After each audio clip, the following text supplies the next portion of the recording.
Hi, my name is April Hobbs. I am the Adult Services Librarian here at St. Paul's Hollywood Branch, and today I'm going to talk to you about a few of my favorite Asian American authors in time for Asian American and Pacific Islander Heritage Month.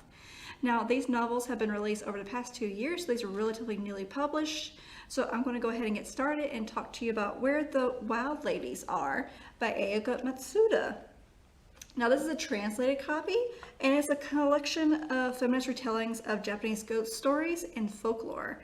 Now, there's elements of horror, fantasy, mythology in it as well. And in these stories, humans are guided, consoled, challenged, and transformed by the only sometimes visible forces around them.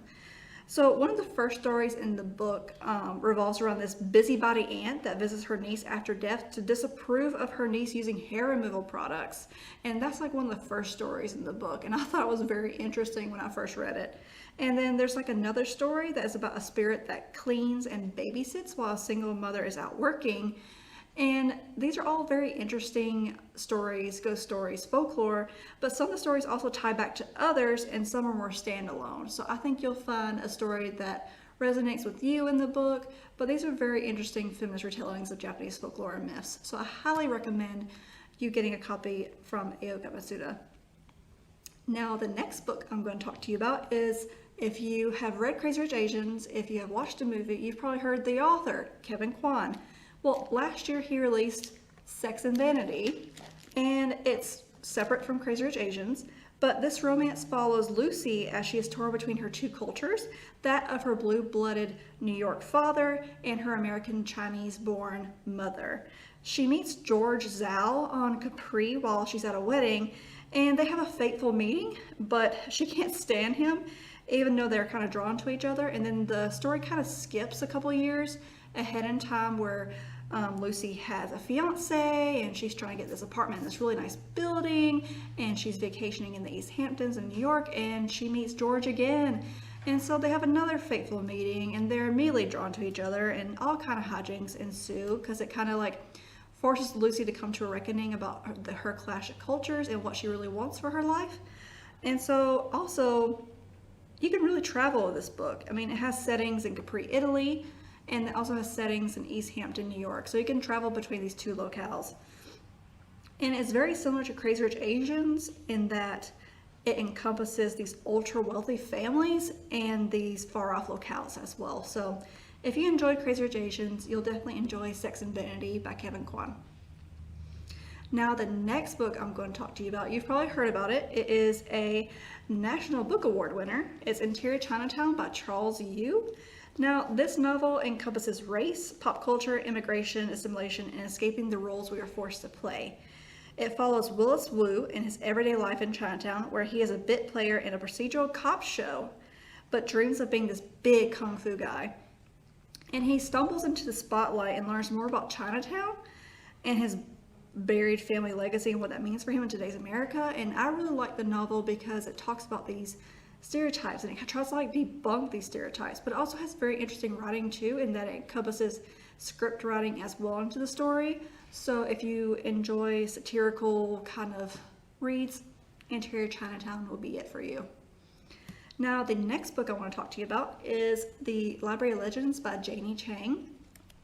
Now this story encompasses fantasy, magical realism, historical fiction, and mythology, and it also has like a sprinkle of romance in it.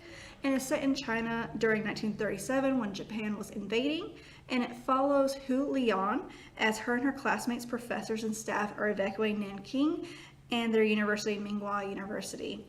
So while they're leaving, they're entrusted with a 5,000-year-old collection of myths and legends known as the Library of Legends, hence the name of the novel.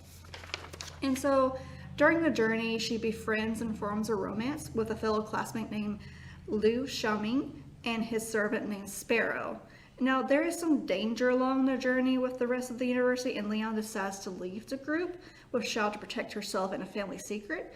But the most interesting part of the novel for me was that there's a connection between Xiao and Sparrow and the Library of Legends as well. So that connection is very surprising in the novel. So I won't reveal anything else, but make sure you get your own copy to read because it's a really sweet story and it really taught me a lot about what went on in China in the 1930s when Japan was invading. Now, the last book I'm going to talk to you about is These Violent Delights by Chloe Gong. I don't have a copy here to show you, but because all of our copies are checked out. But it's a really interesting novel. It's a retelling of Romeo and Juliet, but it's set in Shanghai in 1926. Now, this story follows Juliet, who is the heir of the Scarlet Gang, and Roma, who is the heir of the White Flowers. Now, these two are from two rival gangs. It's two different cultures as well, because Juliet is part of the Scarlet Gang, which is like their nationality is more Chinese, while the White Flowers and Roma are their nationality is more Russian. So, they're from two different rival gangs, but they had a romance back when they were in the early teens. And then there was like a betrayal between them, and Juliet ended up moving to America, but now she's back in Shanghai.